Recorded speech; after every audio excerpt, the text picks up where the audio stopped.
2021 has come and gone. And to celebrate the new year, this is gonna be a ranking video of all the years of Ninjago from worst to best. This is my opinion, so don't hate me, but you already knew that. But anyways, I'm going to be judging these based off of the quality of the seasons at that point in time. Keyword, at that point in time, meaning not now. And based off of the quality, that's the main, and basically how innovative they were over the whole course of the entire run of the series. But with that out of the way, let's get started! At the very bottom, we have 2019. 2019 was not a really great year for Ninjago. First off, we had the somewhat divisive installment called March of the Oni, which served as the end to the Oni and Dragon trilogy. But the problem is, a lot of people didn't really like it, partially because it was very short, also because as the final episode being kind of janky at certain points, and to them it kind of felt like an underwhelming end to a great trilogy, and I could understand that. But if you thought that was bad, oh boy, were we in for something else. Secrets of the Forbidden Spinjitzu came later that year, and oh boy, for a lot of seasons such as Skybound, March of the Oni, Day of the Departed, Hands of Time, they had mixed reception, meaning that some people liked it and some people didn't like it. But this one, I could say confidently that most fans that I know, that I talk to, hated this. They hated Season 11 so much, to the point where a lot of fans left because of this. And because there was quite a lot of changes. There was a new animation studio, new format change from 22 minutes to 11 minutes, and that season had a much more comedic tone than, let's say, 8 to 10. And a lot of people hated this. They loved the maturity of seasons 8 through 10, and they wanted more of that. And then you get the complete opposite of that in season 11, being possibly the most kid-friendly season of them all. And a lot of people didn't like that. And a lot of people didn't like a lot of the creative direction the season went in, such as Lloyd going alone, underutilizing Kai, making Kai a whiny little bitch, making Jay a dumbass, poor execution of Zane being a villain, not really fleshing out Nia's terrible arc, and making it sort of pointless. The list goes on and on. And honestly, all that really did, honestly, is kind of make the Ninjago community a lot worse, especially considering if you liked Season 11 back then, you were basically an enemy to the community. You were basically an enemy to the community back then if you liked Season 11 back in 2019. People would make fun of you, they question your mindset, they question your judgment, and honestly, I believe that was kind of the start of the toxic nature of the Ninjago community, was back then. Luckily, Season 11 has improved its reputation over time, but I feel like the damage is done. I feel like there's no way that Season 11 can ever recover from this. There's no way. It's just not possible to recover from that type of damage. And honestly, it's easy to see why this year was definitely the worst one for Ninjago. Next up, we have 2016. Now, a lot of people might be questioning me for putting 2016 at second to last, but remember what I said at the introduction of the video. This is how the seasons were viewed at that point in time, not how they are viewed on now. Yes, I know Skybound is viewed as a fan favorite season now, but back then that wasn't the case. It was viewed as one of the worst seasons back then, believe it or not. A lot of people didn't really like it, including myself, because a big reason was obviously the ending. The end of the season to a lot of people made absolutely no sense, felt stupidly convoluted, and honestly just made the whole season kind of like a waste of frickin' time. And you know what they say, wasted time is wasted money. So, and honestly, to some fans, it felt like a bunch of wasted money just to go with that ending. And Day of the Departed releasing later that year didn't really help, especially considering it was hyped up for so much, especially when it was originally called Return of the Villains, and it was originally going to be a full-fledged season. But because of the Ninjago movie's delay for 2016 to 2017, and yet we still don't know why it was delayed in the first place, because of that, it was reduced to a 45-minute special, and it tried to do too much, and because of that, it ended up turning into a rushed mess. And what made it kind of worse was that it was the first Cole-focused installment. Yeah, if this was some like a random Lloyd installment, I feel like it wouldn't have gotten such a bad reputation.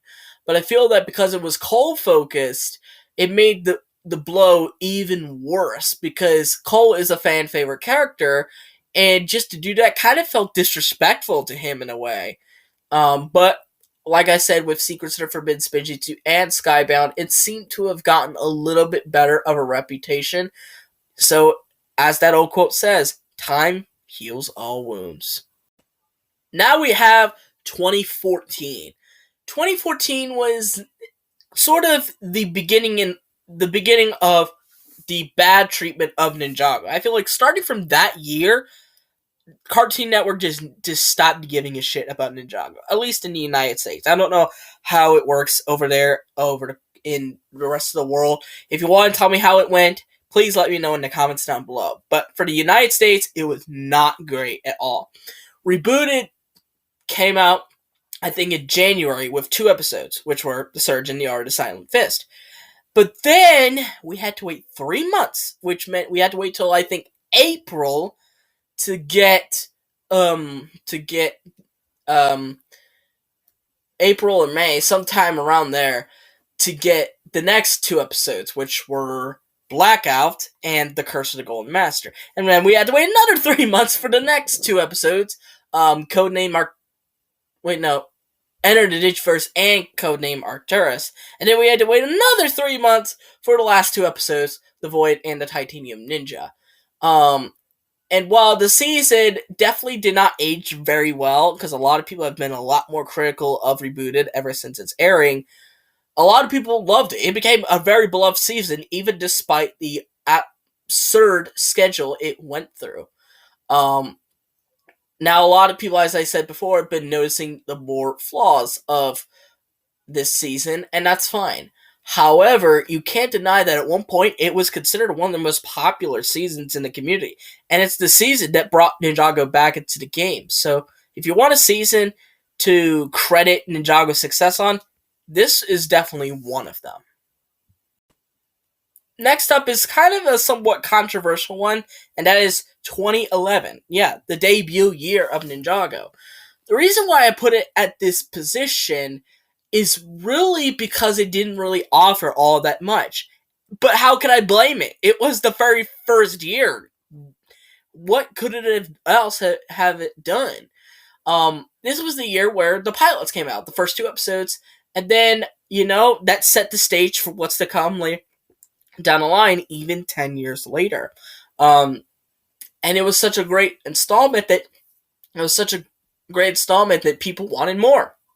And they got more. So starting from the end of 2011, I think, to the beginning of 2012, which I'll get into later, you got season 1, which is still my all-time favorite Ninjago season because of how well executed it was. Even to this day, I still think it's basically one of the best executed seasons in the entire history of the series. And the fact that this season is these 2 installments are 10 years old is mind-boggling to me. It makes me feel old as hell. But that just shows that some installments are timeless. Now we have 2017. A very interesting year for Ninjago. This year provided a very mixed reception season with Hands of Time. I personally liked it, but I can understand why a lot of people didn't like it. I mean, the animation was... It was pretty ass at times, but it was pretty good at times. But I can't deny, some of the shots look incredibly awful. Like, the swamp. Like, the swamp was so... Like, it felt like the contrast was way too high or something like that. you could barely see Zane's face in the swamp. You could barely see it. There was basically no lighting on his face at all throughout the entire course of the season, so you could barely see his face. Um, but then, but then came the Ninjago movie. Like I mentioned before, it was originally going to be in 2016, but it was delayed in 2017 for some unknown reason. But when the movie hit, it was basically the biggest achievement of the Ninjago franchise. It made it to the big screen. And even though the movie didn't receive the best reviews, those reviews were good enough to where it brought in a new generation of fans, which I'll get into later with 2018. Um, and this, I think, was also the year which also had basically one of the biggest controversies of the series history, and that is the redesign controversy to season 8. A lot of people despised this change, and to the point where I think some even sent death threats to the Hagmans, which is incredibly uncalled for. But I don't know if that's true or not. That's just one thing I heard. So if that's true, then oh my god, the nerve of these people. Um, but it that alone proves that Ninjago in 2017 was pretty interesting back then, because it went through a lot of highs and lows just within the span of that single year. We're entering the top 5 now, and in number 5 we have 2020, last year, which is about to be 2 years ago. Which I can't believe it. Can you believe 2020 was 2 years ago? Doesn't feel like it, honestly. 2020 for society was basically everything went to shit in 2020. We had a global pandemic. We had a bunch of madness happening around the rest of the world, and that I'm not going to get into. But if you know, you know. But for Ninjago fans, during the pandemic, this was basically the opportune time to watch Ninjago, because, I mean, you're stuck at home. What else are you gonna do? And then came Prime Empire, and oh my god, the reception at that point in time for Prime Empire was astounding. But that was mostly due to Season 11 being an absolute fail, basically, and they were just expecting anything but fail territory. They basically wanted anything, even if it was mediocre, they'll treat it as some sort of masterpiece, just because they know it's better than Season 11. And for the time, Prime Empire was considered very popular back in the day, even though its popularity has obviously dwindled and waned since then, and a lot of people have reduced it to mediocre status, including myself. I can't deny that back then, Prime Empire was considered a fan favorite simply because it rose from the ashes like a phoenix after what seemingly was basically the quote-unquote, to some people, the death of the Ninjago TV series in Season 11. But then we had Master of the Mountain, which, if Wild Brain was improving, they definitely did improve with Master of the Mountain. Master of the Mountain was praised by a lot of people. A lot of people loved Cole's story. They loved a lot of the environment. They liked the villain. And they liked a lot of things about it. And it ended up turning into a pretty good fan favorite, even if I don't consider it in my top 5. And if only 2020 decided not to give us one of these. If it didn't, I would have put this much high. I would probably put this at number 4 or number 3. But one event changed all that. If you don't know, November 2020, November 18th, 2020, I still remember that date to this day. You should all remember this date. Kirby Morrow passed away from his alcoholism, basically his inner demons. And that is a real thing. That is a real thing. It is a real mental disorder, a real mental illness that, can get a lot of people, because, it's not easy to just quit something you don't want to quit. It's not that easy. And he died at such a very young age. He wasn't even 50 years old when he died. and that makes him an incredibly young person to die. And it was so unexpected, and the tributes just poured in, and it wasn't just Ninjago fans; it was all of his work. For like the Death Note series, Inuyasha, what was that Hot Wheels um cartoon? I'm pretty sure Speed Racers or something. He worked in a lot of different stuff. Oh yeah, and he was even Goku at one point. Um, all of those tributes came in, but I think easily the most I've seen were the Ninjago ones, because that I honestly think is his most well known role. Because the reason why I say that is because most people know Goku as Sean Schemmel, the Funimation dub. He was Goku in the Ocean dub. Ocean doesn't really exist in a lot of fans' minds unless you were like really old Dragon Ball Z fans. But and a lot of his characters were not like super high profile like Cole was. So I believe that it is his most popular character, and those tributes came in, and honestly though, that was the one time where I felt that the Ninjago community just basically didn't give a shit if they were fighting. They didn't care. They wanted to support this man's life and give credit where credit is due. They stopped all their fighting. They stopped it. They put it aside for just those couple of days, and that was the most respectful thing I've seen. And I have to give massive credits to the community for being such respectful in these circumstances. I wish he was still alive. I wish he was, but life's got to be a bitch, And 2020 was certainly that. 2020 was basically the year of destruction, and the year where basically everything was being taken away from us. And by doing so, we lost one of our own. And hopefully next year we would rebuild. Speaking of next year, that year would be 2021. This year. This year was actually shockingly pretty good for the Ninjago TV series. It did start off the best, as I mentioned before, with we're still reeling from the passing of Kirby Morrow.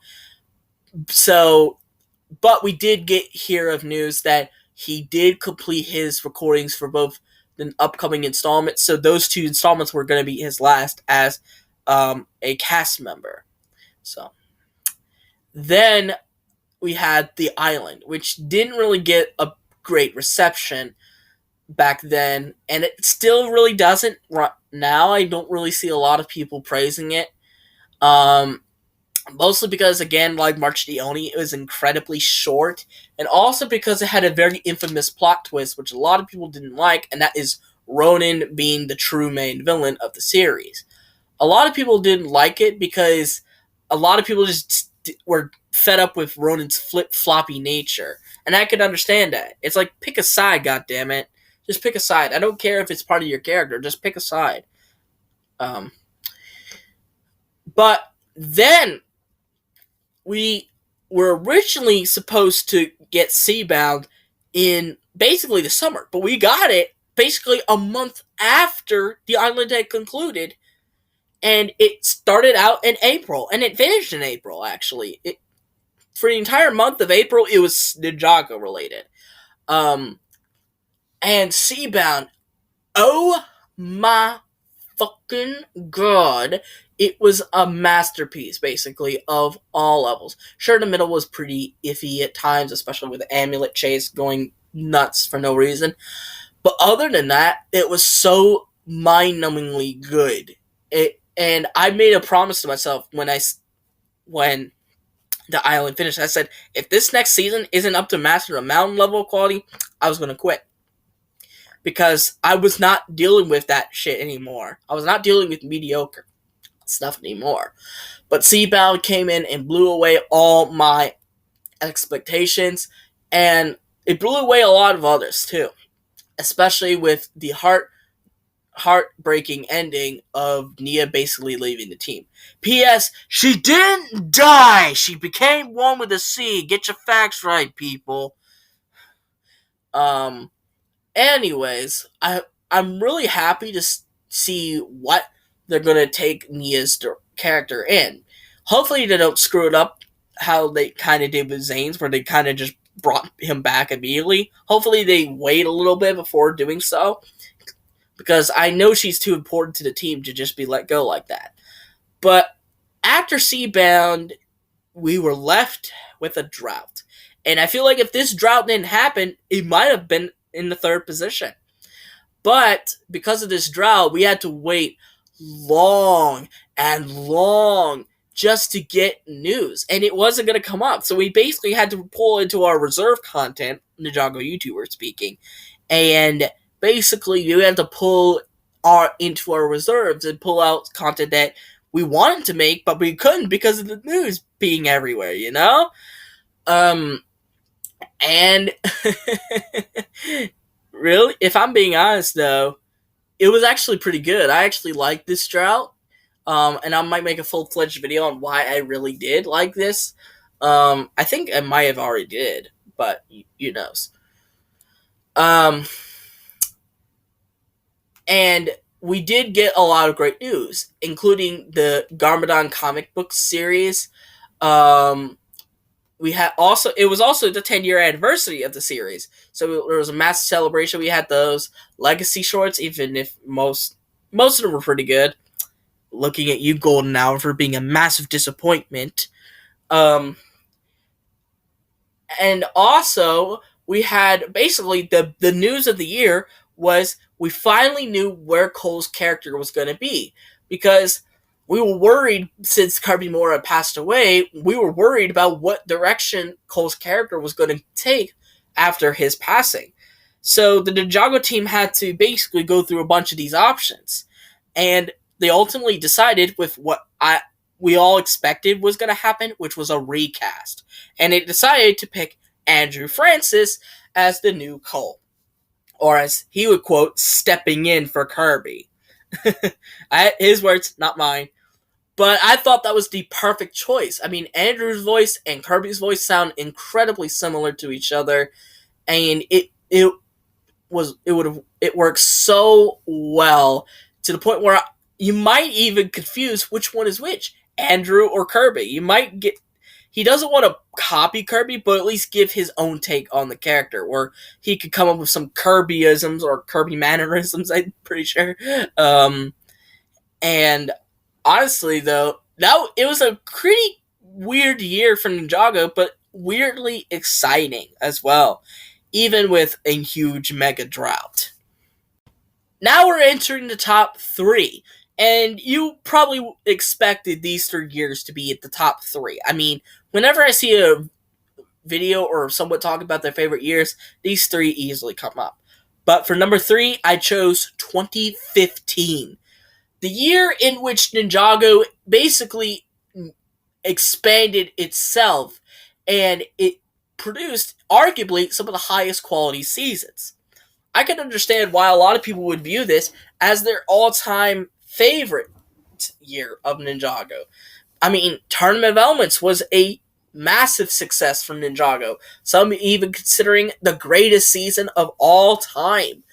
And Possession, even if it was a little bit worse to some people, it still was an incredibly great story to tell, and it was still a great season for a lot of people. But as I said before, over time, now people are leaning towards Possession being the better of the 2 seasons and being more critical about Tournament of Elements. But I still can't deny how innovative those 2 seasons were. They expanded upon the lore, they expanded the world, they gave something new for Ninjago fans to enjoy, and the stories they produced are some of the highest quality in the entire series. If that isn't a success, I don't know what is. Second place goes to 2018. Now, personally, 2018 was not a good year for me personally, as I was suffering through a lot of personal issues. And while this did reflect in my personal feelings of those 2 seasons, I can't deny how innovative these 2 seasons are. These seasons basically created a new wave of Ninjago fans. More specifically, SOG specifically. Because I really feel that not Hands of Time, Hunted really just only got loved because of SOG, because of its connection to SOG. But SOG was really the one that kind of started it. And that hence why I've seen a lot more people praising SOG than a lot more praising Hunted. Um, Even though when I've seen a lot of people like do up their tallies and whatnot, Hunted usually comes out on top. Um, and what and I remember my friend Nick the Brick. I actually helped him with his little seasons by Ninjago fans. Seasons 8 and 9 were so dead tied to the point where we had to go to the 3 stars, where it was tied in both the 5-star and 4-star ratings. So we had to go to 3-star, and 3-star ratings Hunted one out. A lot of people love the story connections and the maturity of these two seasons, even if I beg to differ. But I can't deny that it brought in a new wave of fans, partially because of the movie in 2017. But I can't deny that these two seasons were a massive success for Ninjago. Even if I'm not a huge fan of either of them, but I can't deny success where I see it. And at number 1 for me is the second year of Ninjago, or the first full year, in my opinion, 2012. My God. This was the time to be a fan of the series. The time. That's when Ninjago had its highest viewership, nearly 4 million viewers an episode. Can you imagine that today? It only gets like a 20th of that, and that's just shameful. It was getting those numbers back then. I wish it was still getting these numbers now, but Cartoon Network likes to say fuck you to its great series and loves to praise its bad shows. But anyways, the whole Green Ninja mystery was so talked about, basically. I remember stories of my friends saying, oh, they talked about it with like so many people, like, oh my God, who's gonna be the Green Ninja? It was basically the talk of the town back then, and it was obvious. It was awesome back then, and honestly, that is why I think it was the best year of the series. The highest viewership in all of Ninjago seasons. It had, even though it didn't have exactly the highest quality, it did have the best effectiveness out of all of them, and that's being honest. And the fact that it was the talk of the town for so long is just mind-boggling. The only year that came somewhat close is 2018, but even then, I don't think 2018 was talked about all that much compared to 2012. And you would think more people would talk about a season late that happened much more recently than it happened back then. No, not in this case. 2012 was just a standout year for the series, and I don't think there will ever be a year like that ever again. I don't think 10 years from now, or even 20 years from now. However long this franchise will last, I don't think 2012 will ever be touched. But what do you guys think? What do you think is the best year for Ninjago? Let me know in the comments down below. But anyways, I hope you guys like this video. Give it a thumbs up. Subscribe to the channel by clicking that red subscribe button and clicking the notification bell to see every video that I will upload. And I'll see all you folks in the next video. Bye bye!